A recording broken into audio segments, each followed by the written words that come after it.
Nous revoilà donc pour cette dernière partie consacrée au groupe Point Vision. Nous avons retrouvé François Pelaine, donc rebonsoir. Et donc nous a rejoint Carlos Lobato, vous êtes directeur des systèmes d'information. Bonsoir, Bonsoir. Carlos Lobato. Il est responsable du son. Responsable du du son. son. Je mets pas la pression. On dit ça comme ça. Qu'est-ce qu'on va voir sur cette dernière partie Point Vision, François Pelaine? Alors, on va rester sur le thème du service et de la qualité. Je voudrais quand même remercier d'abord Johnson & Johnson d'avoir fait cette heure interactive qui était passionnante avec des experts de très haut niveau. M'excuser auprès de Lisa Hill, qui est la directrice générale de la division Johnson & Johnson Contactologie, qui avait fait une magnifique présentation et pour gagner un peu de temps n'est pas venue sur le plateau. Merci et toutes nos excuses pour les petits problèmes techniques que nous avons eus avec elle. Donc le service, c'est reparti pour un tour, plein de choses à dire et je passe la parole à Carlos. Alors déjà bonsoir à tous. Le service, effectivement, on va commencer par le service cette fois à destination des centres. Et on va parler cette fois-ci, on va vous présenter cette fois-ci le nouvel intranet groupe et qu'on va découvrir ensemble du coup. Donc c'est une grande première. Exactement. Donc allons-y sur ce nouveau site intranet. Tout gros là. Exactement. Alors l'adresse du site c'est intranet.groupe.vision.com, mais ça je vous l'enverrai par mail, ça sera plus simple. Et on va découvrir ça ensemble. Alors je vais me connecter tout simplement comme si j'étais un collaborateur du GIE. Avec et un voilà. petit mot de passe alors. Avec un petit mot de passe. Je vous expliquerai tout à la fin de la présentation. On découvre l'intranet. Donc qu'est-ce qu'on a sur son mot de intranet passe, hein. Chacun a son mot de passe, évidemment. Alors, d'abord la page d'accueil qui va juste vous rappeler ici voilà, les dernières informations qui auront été publiées.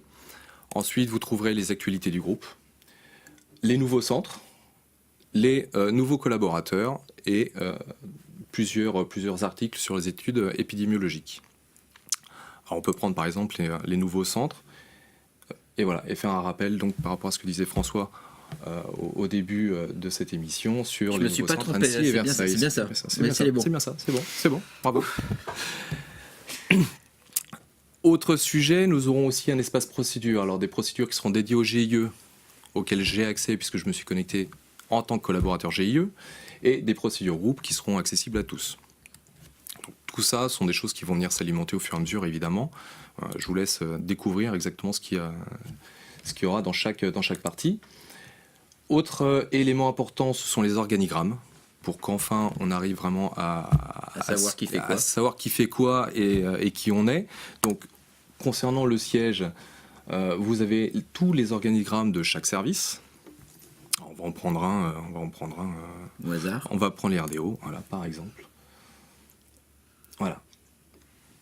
C'est un des plus gros. Mais voilà, là vous avez du coup tout l'organigramme. Et bientôt on aura les photos. Et bientôt il y aura les photos exactement, avec les numéros de téléphone, les adresses mail. Donc si vous voulez contacter qui que ce soit, rien de plus facile. On zoome et on dézoome sur les organigrammes. On a fait la même chose pour les centres, pour chaque centre. Alors voilà, chaque centre est représenté ici avec un organigramme pour les médecins, un organigramme pour les orthoptistes, un organigramme pour les secrétaires. Donc normalement tous les organigrammes sont à peu près à jour. Je vous laisse le soin de vérifier et de remonter à vos responsables des opérations si vous voyez des anomalies ou des petites fautes de frappe, et tout ça sera corrigé rapidement. Mais voilà, ça permet d'avoir un annuaire groupe, cette fois global pour tout le monde. Ensuite, une catégorie dédiée aux cas cliniques, qui est vide pour l'instant, mais qui sera très rapidement remplie. Une partie dédiée aux formations. Donc là, pareil, un catalogue des formations qui sera enrichi au fur et à mesure, et la possibilité d'exprimer ses souhaits de formation directement en ligne. Dernier point important, les outils.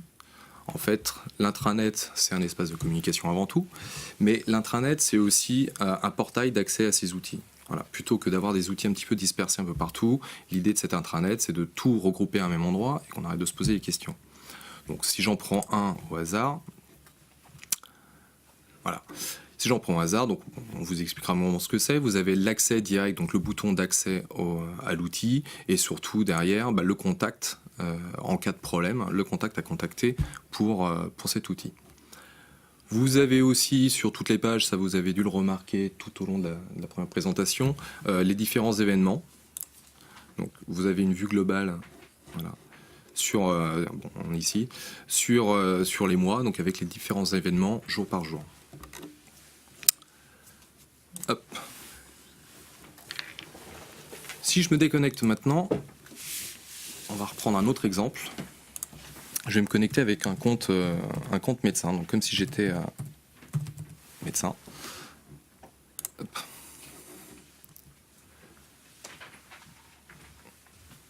Voilà, je reviens sur le site. Voilà, typiquement maintenant, vous voyez, il y a des choses qui ont disparu. Hop là, pardon, je ne me suis pas mal reconfiguré, c'est pas grave.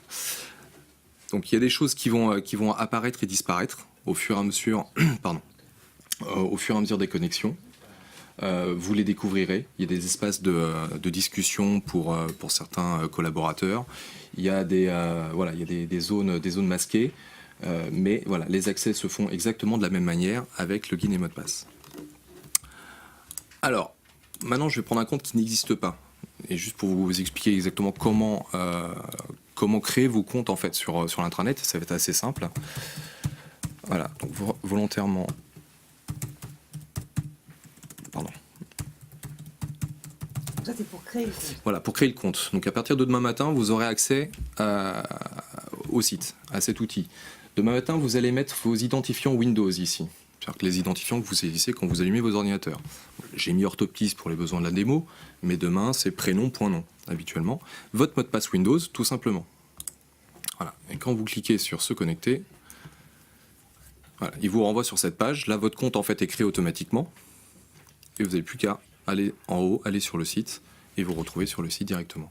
Votre compte est créé, vous êtes automatiquement affecté au bon groupe, donc avec toutes les problématiques de droit d'accès à certaines rubriques sont automatiquement gérées, vous n'avez absolument rien d'autre à faire.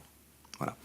Mais je vous enverrai un mail de toute façon dans la soirée pour rappeler tout ça, et à partir de demain matin, voilà, vous pouvez vous connecter et consulter toutes les actus qui seront publiées. Alors justement, quand l'intranet va-t-il être mis en place?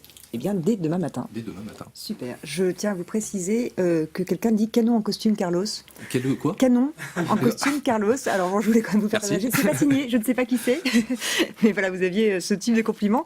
Vous avez voulu savoir un petit peu ce que tout le monde en pensait. Exactement, ouais. Donc un sondage qui va donc s'afficher sur vos smartphones. Est-ce que l'intranet répond à votre besoin de communication, puisque c'était un besoin qui avait été manifesté auprès de tous les collaborateurs? Donc oui, tout à fait. Oui, partiellement, non, pas totalement, ou non, pas du tout. Donc avec cet outil intranet, donc, qui sera opérationnel dès demain matin pour chacun des collaborateurs. Est-ce qu'on a des questions? Oui, j'ai une question. Comment seront mis à jour les informations sur le site intranet et quelle fréquence? Alors la fréquence, c'est au fur et à mesure des besoins. Il n'y a pas de fréquence précise, on va dire. Maintenant, elles seront mises à jour au niveau du siège. Chaque service sera garant en fait de publier les informations qui le concernent, tout simplement. D'accord. Donc ça sera au fil de l'eau, on va dire. Exactement. Qu'est-ce que j'aurais comme question? Alors, si nous ne pouvons pas nous y connecter, qui doit-on contacter? L'informatique? L'informatique, d'accord. Donc le numéro de téléphone qu'ils ont et qu'après... Et l'adresse mail qu'ils ont. Voilà. Je vous propose qu'on regarde les sondages. N'hésitez pas à voter, je voulais laisser un petit peu plus de temps. Si vous voulez, on regardera tout à l'heure, comme ça leur laisse le temps volontiers de voter. Donc savoir si l'intranet répond à votre besoin de communication que vous aviez évoqué. Alors maintenant, l'Internet. L'Internet, exactement. On reste dans le monde du digital. Alors, ça fait quelques mois maintenant qu'on parle des sites internet. On a commencé en fait un déploiement des nouveaux sites internet sur les différents centres. Donc c'est l'occasion aujourd'hui de faire un petit bilan de ces nouveaux sites. Hop là. Et commençons par quelques chiffres déjà sur les nouveaux sites. Aujourd'hui, on constate déjà une hausse du trafic global de plus de 47%. Alors, où est-ce qu'on va chercher ce gain en fait de trafic? On va le chercher essentiellement sur mobile. C'est-à-dire qu'aujourd'hui, on génère 56% de notre trafic est généré par le mobile. L'autre gain en fait de trafic vient du temps passé en moyenne sur les pages. Aujourd'hui, nos internautes passent en moyenne 3 minutes 48. Alors, Alors, ça ne veut pas dire que les sites sont lents et qu'ils ont du mal à se dépatouiller, au contraire, puisqu'en général, quand ça ne va pas, l'internaute s'en va. Entre minute 48, ça veut dire vraiment qu'ils suivent, ils se renseignent, c'est-à-dire qu'ils naviguent, ils vont dans les différentes pages, ils lisent et surtout, ils vont vraiment dans le tunnel de prise de rendez-vous et ils font vraiment cette démarche de prise de rendez-vous jusqu'au bout. Donc on gagne une minute par rapport à avant, c'est-à-dire qu'aujourd'hui, on fidélise, entre guillemets, les internautes qui vont sur nos sites internet. Sur les rendez-vous, l'effet en fait des nouveaux sites sur le rendez-vous, c'est tout simplement une conversion moyenne de 35%. On a 47% de conversion sur ordinateur, 25% sur mobile. Ce qui nous fait, grosso modo, un taux de conversion moyen à 35%. À savoir que depuis qu'on a lancé ce déploiement, donc en juin on avait lancé Créteil et fin septembre on avait démarré le déploiement. Là ce sont des chiffres que j'ai arrêtés à fin octobre volontairement. On avait à peine la moitié des sites déployés, mais sur toute cette période on a généré plus de 50 000 rendez-vous sur les nouveaux sites. On a déjà envoyé plus de 150 000 SMS. Alors qu'est-ce que ça veut dire tout simplement? Ça veut dire qu'on a mis les moyens pour avoir derrière des infrastructures permettant de gérer ces nouveaux sites internet, mais également toute la technologie de communication qui va avec. Je pense aux SMS, je pense aux emails. Où en est-on du déploiement justement? Alors le déploiement, on avait commencé, comme je disais tout à l'heure, le 22 septembre, après un test de plusieurs mois sur le centre de Créteil. On a aujourd'hui 20 centres de déployés. C'est-à-dire qu'on a 20 sites actifs. Les derniers seront faits la semaine prochaine. Donc on devrait finir novembre avec l'ensemble des sites de prise de rendez-vous migrés. Tous à l'exception des centres experts qui arriveront un petit peu plus tard. Et j'en parlerai également un petit peu plus tard. Alors quels sont les risques d'une migration? Parce que tout n'a pas été que rose. Il faut savoir que voilà, une migration, il y a plusieurs choses à prendre en compte. La première, c'est ne pas perdre le référencement des anciens sites. Ça, c'est quelque chose d'assez délicat dans le sens où nos anciens sites étaient relativement bien référencés, sur Google notamment. L'enjeu était de ne pas perdre cet avantage qu'on avait, mais d'apporter du plus. Donc, jusque-là, mission remplie. On voit qu'on génère du trafic, on n'a pas perdu en référencement, donc nos sites sont bien calés. L'autre sujet, c'est les infrastructures techniques. On a testé sur un site, un centre. Pareil, l'idée, c'est tout au long du déploiement de vérifier que nos infrastructures tiennent. C'est-à-dire que cette montée en charge se fait progressivement et se fait de manière sereine. Et surtout qu'on soit capable, derrière, de gonfler les infrastructures si besoin. Le dernier point, c'est les informations publiées. C'est-à-dire qu'aujourd'hui, quand on crée les sites et qu'on vous demande de valider les sites, d'ailleurs, avant de les mettre en ligne, c'est quelque chose d'important. Juste par rapport à la première slide que j'ai montrée tout à l'heure, on voit que les internautes passent 3 minutes 48 sur nos sites. C'est-à-dire qu'ils lisent. Ils s'intéressent vraiment au contenu. Donc, d'où l'importance que les données soient vraiment cohérentes. Et c'est là où on a besoin vraiment d'échanges avec vous sur tous les textes qui sont sur les sites internet pour éviter les moindres boulettes. Alors avant qu'on parle un peu des difficultés, j'ai quelqu'un qui dit que les nouveaux sites sont vraiment top. Merci. Voilà, je ne sais toujours pas qui c'est, parce que décidément vous ne voulez pas, vous préférez rester dans l'anonymat. Mais voilà, j'ai une question aussi qui vient de s'afficher. Quelle est la part de patients ayant pris rendez-vous via le site? Est-ce que vous l'avez? Alors ça dépend vraiment des centres en fait. Donc c'est difficile de répondre à la question. Ouais. Ça va vraiment dépendre des centres. Sur Paris, on sait qu'on a des taux qui sont qui avoisinent les 60-70% sur Internet. En province, beaucoup moins. Donc c'est vraiment complètement variable. Oui. Zone géographique dépendante. Oui, exactement. Mais on va essayer de mettre en place, en fait, via les nouveaux sites, comme on a une maîtrise complète cette fois du flux de prise de rendez-vous sur Internet, on va essayer de mettre en place des reportings qu'on pourra communiquer aux différents centres, en fait, sur la répartition des prises de rendez-vous. Voilà. Très bien. Alors, oui, voilà. les fameuses difficultés rencontrées. Alors, les difficultés rencontrées, la plus grosse difficulté qu'on a eue, ça a été des problèmes en fait de confirmation de rendez-vous. Là-dessus, on ne peut pas le nier. Il y a eu un raté qui était lié en fait au surcroît de volume de mails envoyés, tout simplement. C'est-à-dire qu'en fait, tant qu'on testait sur un centre, on envoyait des mails de demande de confirmation et tout se passait très bien. Et on a commencé à migrer, donc on a commencé à mettre de plus en plus de centres, et on a atteint un seuil critique, un niveau critique de mails envoyés, qui a fait que beaucoup de nos mails se sont retrouvés bloqués en fait par ce qu'on appelle des routeurs, c'est-à-dire les services d'envoi de mail. Donc il a fallu revoir complètement la structure de nos mails pour les permettre de passer et de ne pas être considérés comme, entre guillemets, des mails spam ou illicites. Et on a également doublé les mails d'un SMS. C'est-à-dire que ce soit pour la confirmation, que ce soit pour le rappel, on double maintenant systématiquement, on envoie systématiquement mail et SMS. Voilà. Donc on essaye de mettre en place, encore une fois, le problème est arrivé, on l'a constaté. L'idée, c'était surtout et avant tout de mettre en place des solutions pérennes. Voilà. Alors, ah non, pardon. Oui, j'ai pas fini. L'autre grosse difficulté, c'est en fait un taux de no-show qui a explosé sur certains centres, notamment les plus gros centres d'ailleurs. J'ai des centres en mémoire où on a atteint les 25% de taux de no-show. Donc là, typiquement, les gens comprenaient pas vraiment s'ils avaient ou pas validé leur rendez-vous, et surtout n'annulaient pas parce qu'ils ne retrouvaient pas le lien d'annulation de rendez-vous. Donc là-dessus, c'est pareil, on essaie de mettre en place une solution pérenne, encore une fois, de ne pas se précipiter, mais trouver des solutions qui tiennent dans la durée. On a mis un lien d'annulation de rendez-vous sur le SMS, chose qui n'existait pas au début, et surtout, on a mis en fait une demande de confirmation d'annulation pour éviter les annulations intempestives. Et pour reparer à ce problème de no-show. Exactement. Alors les axes de progression, parce qu'il y en a toujours.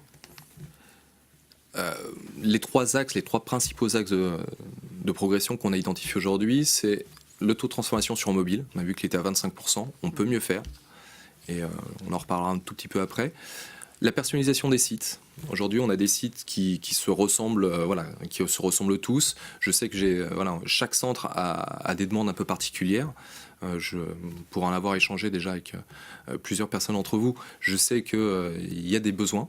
Donc on va essayer de pouvoir aller un peu plus loin dans la personnalisation des centres. Et le dernier point, c'est un gros sujet, c'est un vaste sujet, c'est la création d'un compte patient. L'objectif, c'est, alors je dis fidéliser les internautes par la création d'un compte patient, mais c'est aussi en fait quelque part d'éviter à terme les doublons d'Anftix, tout simplement. C'est-à-dire que les patients qui prendront rendez-vous sur Internet seront identifiés de manière unique, quel que soit le centre, et ça permettra d'éviter les doublons sur Anftix. Ce dernier point est un énorme chantier. Donc on vous tiendra au courant au fur et à mesure qu'on avancera dessus, mais ça va être un gros sujet 2018. Et donc les évolutions à venir. Alors ça, c'est les évolutions même d'ici la fin de l'année. Alors je parlais tout à l'heure d'améliorer le taux de transformation sur mobile. Tout simplement, une des évolutions qui va être apportée très rapidement, c'est d'avoir une meilleure fluidité dans la sélection des créneaux horaires sur mobile. Alors si certains ont essayé sur iPhone par exemple, vous verrez que sur iPhone, ça saccade un petit peu. Des fois, c'est pas très très fluide. Donc, c'est quelque chose qu'on va améliorer pour éviter justement la déperdition d'internautes à cet endroit-là. On voudrait aussi essayer d'alléger la page d'accueil. C'est-à-dire de se dire qu'à partir du moment où je commence à prendre rendez-vous, j'enlève un maximum de choses qui vont me distraire ou qui vont me faire quitter ma prise de rendez-vous. Rester concentré sur la prise. Rester bloqué. Rester dans le tunnel en fait et éviter les échappatoires. Et plus de personnalisation, ça j'en parlais tout à l'heure. On va essayer de personnaliser le tunnel justement de prise de rendez-vous et de rajouter des zones en fait sur la page d'accueil, notamment rajouter des zones personnalisables par centre. Alors les centres experts, et on va terminer là-dessus. Voilà, on est en train de développer du coup un site dédié au centre expert avec une charte graphique dédiée au centre expert, avec vraiment la mise en avant des médecins et des spécialités. Voilà ce que ça donne. Vous voyez ici deux exemples. Ces sites-là devraient être disponibles début décembre pour une mise en ligne mi-décembre ou plus tard. Voilà. Bien, merci beaucoup Carlos Lobato. On a énormément de questions. Je vais peut-être en traiter quelques-unes, mais malheureusement on ne pourra pas toutes les traiter. Et donc, bien sûr, vous aurez des réponses. Peut-être que vous pourrez mettre les réponses sur l'intra. Voilà, c'est parfait. Donc, peut-être pas dès demain, en revanche, mais la semaine prochaine, vous aurez donc des réponses à toutes vos questions. Notamment, j'en prends quelques-unes au hasard. Effectivement, le problème de confirmation de rendez-vous. Quelqu'un dit beaucoup de gens arrivent sans avoir confirmé le rendez-vous et se retrouvent refusés. J'imagine que c'est des choses que vous avez rencontrées. On l'a dit tout à l'heure. On a quelqu'un qui dit super, ce nouveau site bien plus moderne, c'est signé NC. Alors je ne sais pas si... Il faudra chercher. Qui Je regarderai dans les NC. organigrammes. Voilà. Est-ce que la page d'erreur 404 a été résolue lorsque les patients veulent valider leur rendez-vous? Alors, oui, rapidement, j'en parle très très vite. Cette page d'erreur 404, en fait, elle est sur les anciens sites qui étaient encore gérés par notre ancien prestataire rendez-vous médicaux. C'est traité sur certains, pas sur tous. Donc c'est plutôt traité au fil de l'eau. Voilà. On n'a pas encore aujourd'hui de retour définitif sur les problématiques liées à ce problème de 404. Très bien. Merci beaucoup, Carlos Lobato. Donc, toutes vos réponses, enfin, toutes vos questions seront traitées donc, via l'intranet. Je ferai une petite page dans les dédiée jours, sur l'intranet. Voilà. Je vous propose de rester un petit peu avec nous, sauf si vous voulez nous quitter, mais vous pouvez rester avec nous. Et donc, nous allons parler maintenant protocole organisationnel. Et j'ai le plaisir d'accueillir deux spécialistes du protocole organisationnel. Anne Collignon, vous êtes directrice qualité chez Point Vision. Bonjour Anne Collignon. Et Justin Bollet, chef de projet marketing. Et donc, je crois que vous êtes appelé en régie, Carlos, finalement. Donc, vous allez devoir nous quitter. Merci beaucoup. Bonne soirée. À bientôt. Donc, protocole organisationnel. Tout à fait. Donc, on est là pour vous présenter avec Anne Collignon. On est très content. Bienvenue sur ce plateau. Merci. Alors, ce protocole, de quoi il parle et pourquoi déjà le protocole? C'est pour répondre à une triple problématique. La première, c'est la pénurie d'ophtalmo aujourd'hui en France. Il y en a un pour 12 000 habitants en moyenne, selon les régions. Une demande croissante aussi de la part des patients pour des consultations pour de la prescription d'ordonnances de lunettes, qui augmente chaque année. Et des délais à rallonge. Ça, on connaît cette problématique. Alors, qu'est-ce que c'est? Les délais à rallonge, on est entre 2 et un an, 2 mois et 1 an, en fait, selon les régions françaises. Notamment dans les déserts médicaux, où il y a un vrai besoin sur ces régions. Donc le PO, qu'est-ce que c'est? En fait, c'est un décret, il est permis par un décret de 2016 de délégation de compétences des compétences de l'ophtalmologiste vers l'orthoptiste. Donc en fait, il y a deux cas possibles. Soit l'examen est normal et en fait le patient suit le parcours du protocole, soit il est anormal et il rebascule en fait dans le flux classique du point vision, et dans auquel cas en fait il rencontre l'ophtalmologiste pour une consultation. Les grandes lignes du PO, un motif simple et unique, la consultation Lunette Express, ça parle de soi-même, le but c'est d'avoir un rendez-vous très rapide pour le patient. Une prise de rendez-vous qui se fait uniquement sur les sites internet. Une cotation adaptée unique à 38,90 et des critères d'inclusion, c'est-à-dire des critères de sélection pour les patients qui sont bien spécifiques. Donc voilà, les critères en question. Donc le parcours patient, du coup, ça donne quoi, le parcours patient? Alors le parcours patient, donc comme je disais, en fait, il y a deux cas possibles. Donc la prise de rendez-vous internet, l'accueil en centre, la réalisation des examens de la vue par l'orthoptiste. Et le cas numéro 1, aucune anomalie n'est détectée par le patient, par l'orthoptiste, excusez-moi. La lecture des examens se fait donc directement par l'ophtalmologiste et le patient repart évidemment très content avec son ordonnance. Deuxième cas, une anomalie est détectée par l'orthoptiste. Le patient est alors rebasculé en fait dans le flux classique et va consulter avec le médecin pour ensuite régler finalement en fait sa consultation ou ses examens complémentaires. Aujourd'hui, les centres où on a mis en place le PO, il y a donc Grenoble et Créteil. Avec des très bons retours sur Créteil, des mises en place qui sont en cours sur Voiron et sur Antony également, et des besoins régionaux qui sont forts, notamment dans le nord de la France et dans la région Aquitaine, où les délais explosent par manque d'offres de soins, tout simplement. Donc des conditions de mise en place, c'est vrai que c'est plus facilement mis en place avec un besoin organisationnel du centre. C'est-à-dire, je m'explique, qu'on a un surplus d'orthoptistes ou un manque de médecins. En fait, ça permet de consulter avec plus de patients. Des délais de rendez-vous qui sont assez longs, donc ça ravira évidemment les patients, et un besoin de la patientèle sur la région, donc une forte demande pour de la prescription d'ordonnances de lunettes. Donc ça, ce sont les conditions de mise en place. C'est ça, tout à fait. Ok. Maintenant, un petit retour en fait d'une mise en place qui s'est très bien passée, notamment sur Créteil. On le voit notamment avec ce petit graphique et quelques chiffres clés. Hop. Alors, on a 85% des rendez-vous qui sont pris par rapport à ceux qui ont été mis en ligne. Un taux de no-show qui est très faible grâce au nouveau site internet, comme l'expliquait Carlos. Une prise de rendez-vous qui est beaucoup plus engageante, avec un formulaire de contact sur internet. Donc les patients sont vraiment au courant, informés en fait de ce qu'est le protocole. Et beaucoup moins de patients tricheurs. Aujourd'hui, grâce à cette nouvelle prise de rendez-vous, les patients sont beaucoup plus engagés sur cette prise de rendez-vous. un feedback que j'ai eu avec le docteur Veller et le docteur Kounvari de Créteil, qui nous ont fait part en fait des différents points, notamment sur la formation. On a un formateur qui vient former les orthoptistes et les secrétaires à ce protocole. Une mise en place au siège au niveau technique, donc sur le paramétrage de l'agenda, de la liste de travail, etc. Donc tout est créé depuis le siège. L'accueil pour les secrétaires, par les secrétaires, c'est vraiment le premier barrage. C'est elles qui font un peu la sélection en fait à l'entrée pour les patients, qui essaient de se glisser parfois de temps en temps à travers les mailles du protocole. Le passage chez l'orthoptiste, qui lui du coup a une vraie responsabilité là-dedans. C'est de creuser l'interrogatoire pour avoir un maximum d'informations bien évidemment à communiquer derrière à l'ophtalmologiste. Bien sûr. Donc ça c'est très important. Et la remise du compte-rendu et de l'ordonnance qui se fait par le médecin. Donc de manière classique, soit devant la porte du son cabinet, soit directement en salle d'attente.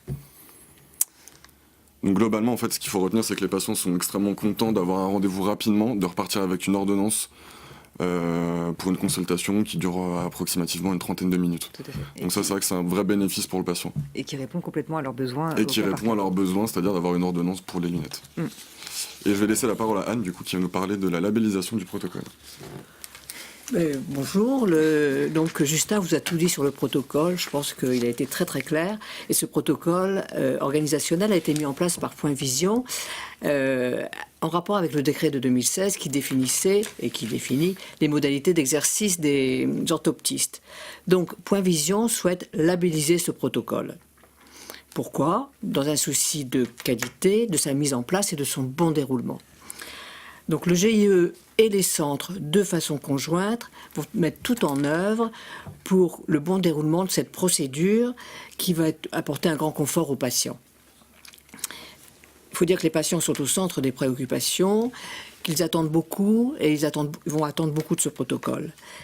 La labellisation passe par des éléments de preuve que toutes les étapes définies là par Justin sont bien mises en place.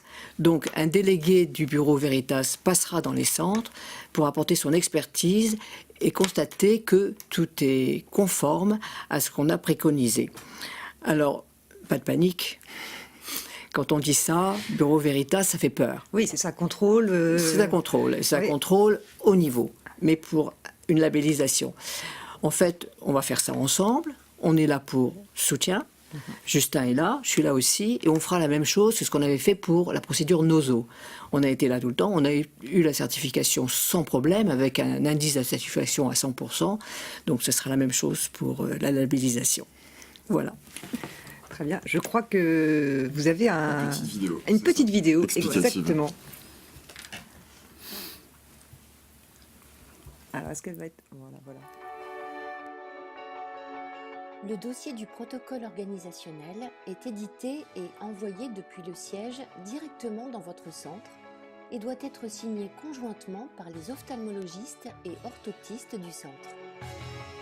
Les équipes du siège paramètrent un agenda, une liste de travail, une cotation à 38,90 € afin de faciliter le suivi d'un patient PO. Notre formateur vient former l'équipe paramédicale et médicale directement dans votre centre avec tous les documents de formation nécessaires. Les patients prennent rendez-vous exclusivement par Internet via un ordinateur ou un mobile. Grâce au nouveau site, la prise de rendez-vous est plus cadrée et engageante afin que les patients répondent bien aux critères d'éligibilité du protocole. La secrétaire s'assure que le patient vérifie bien les conditions d'acceptation à ce protocole lors de la création du dossier médical et lui remet la fiche explicative patient.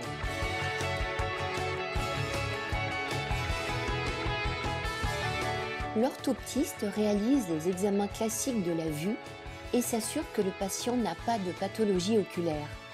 Il réalise également un interrogatoire précis afin de faciliter la lecture des examens par l'ophtalmologiste. L'ophtalmologiste réalise la lecture des examens entre deux consultations, puis remet au patient son compte-rendu et son ordonnance pour son plus grand bonheur.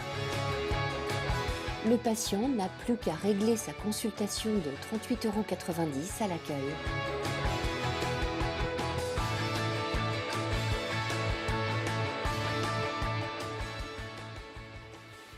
Voilà, donc on a le protocole organisationnel du début jusqu'à la fin.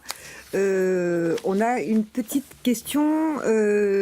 Comment le patient est informé qu'il ne voit pas l'ophtalmologue ? Alors, à différents niveaux.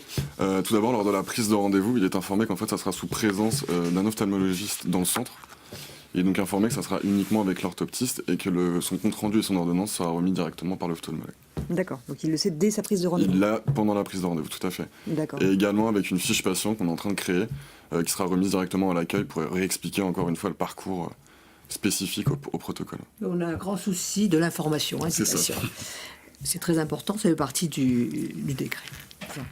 Une dernière, comment traite-t-on l'insatisfaction d'un patient qui justement ne voit pas le docteur, comme on peut dire ? Alors il voit le docteur quand même. Oui, enfin l'ophtalmologue. Il voit l'ophtalmologue de façon très brève, donc il peut être dirigé vers une consultation normale s'il y a un problème, et il sait par le site internet que s'il n'y a pas de problème, il va le voir de façon très brève. Alors il faut lui réexpliquer son information. Les étapes, exactement. Oui. Et de toute façon, l'expérience a montré que cette satisfaction finalement ne paraît pas du tout, notamment à Créteil, ce qu'on voyait tout à l'heure. Tout à fait, ça reste quand même à la demande du patient qui veut un rendez-vous rapidement et avoir son ordonnance. Donc il est généralement très satisfait. Bien. Je résiste pas à une petite. J'avais une déclaration d'amour, Justin. Donc voilà, je t'aime, signé la team interstellaire. Voilà, c'est transmis. Voilà, je vous remercie déjà pour votre intervention. Merci beaucoup. Et je vous invite à laisser la place pour la conclusion. Nous allons donc arriver à la fin de cette émission. Et donc vont s'installer Raphaël Schnitzer et Patrice Poutz pour la conclusion et les avantages groupes que nous allons donc pouvoir aborder. N'hésitez pas alors Anne Collignon, je ne sais pas si elle m'entend puisque maintenant elle est repartie, elle avait un gros bisou de la team Anthony. Voilà, donc si vous en régie, vous pouvez transmettre à Anne Collignon qui a un gros bisou de la team Anthony. Je crois que j'ai lancé les déclarations d'amour, alors attention, tout est ouvert. Alors Raphaël Schnitzer, vous êtes cofondateur du groupe Point Vision. Oui, pardon, excusez-moi. Je commence à être un peu fatiguée là sur la fin de la. Donc bonjour. Et vous, Patrice Poutz, également cofondateur donc de ce groupe. Nous allons faire la conclusion et d'abord les avantages du groupe. Raphaël Schnitzer. Oui, moi je voulais vous présenter les avantages du groupe puisqu'aujourd'hui le groupe Point Vision a une certaine taille et on commence justement à avoir certains avantages qui j'espère vont plaire à nos collaborateurs dans l'ensemble des centres. Alors pour vous présenter ces avantages, je vais faire un petit point sur un partenariat que nous avons depuis le début, un partenariat qui est historique avec le groupe Malakoff Médéric et qui a débouché en 2016 sur la mise en place d'une couverture frais de santé pour l'ensemble des collaborateurs du groupe.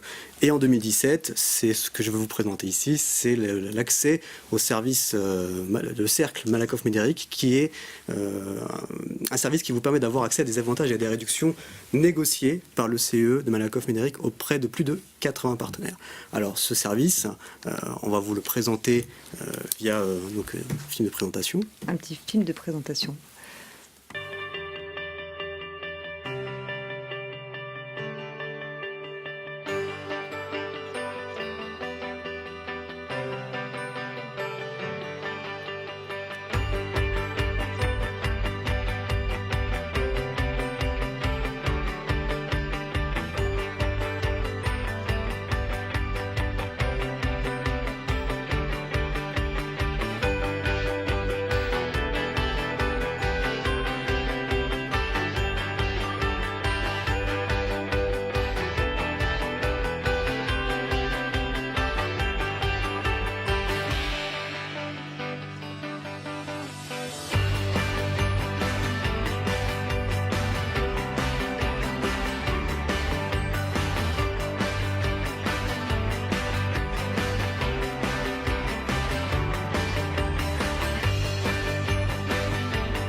Alors ce film parle de lui-même. Alors, exactement ce que j'allais vous dire. Vous avez pu voir de la réduction, enfin des réductions auprès de nombreux partenaires pour du service, des loisirs, des voyages.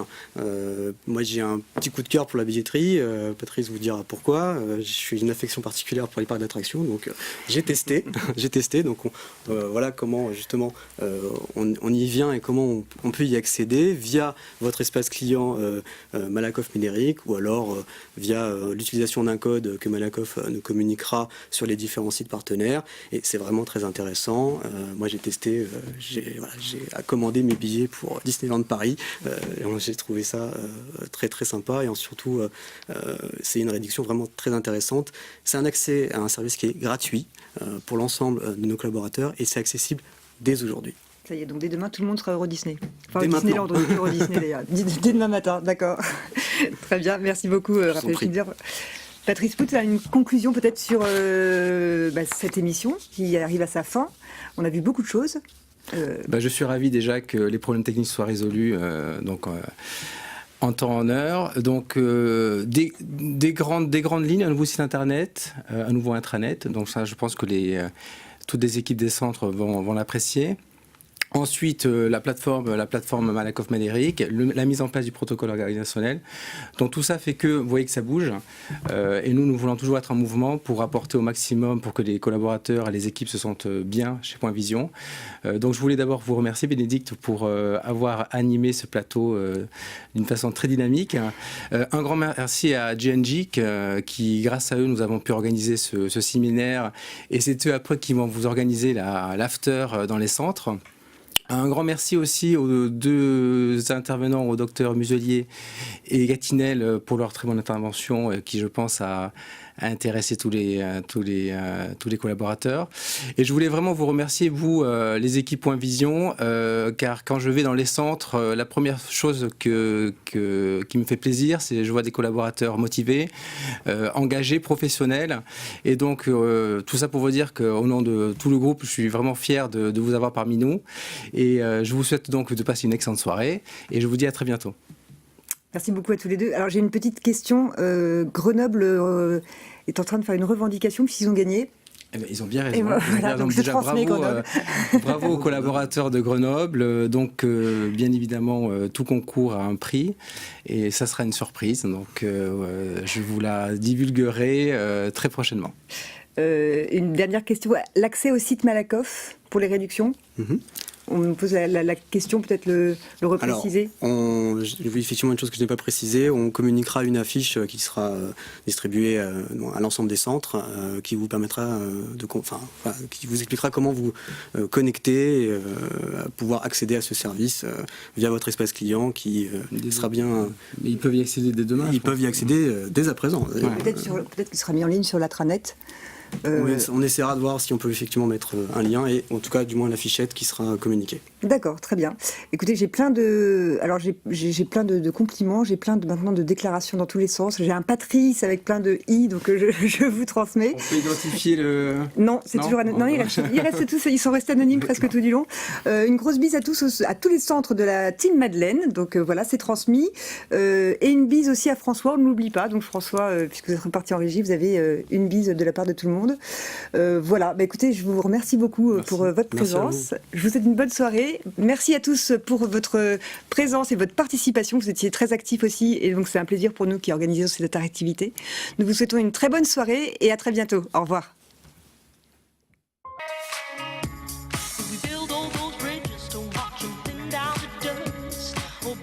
Voluntarily out of constant trade.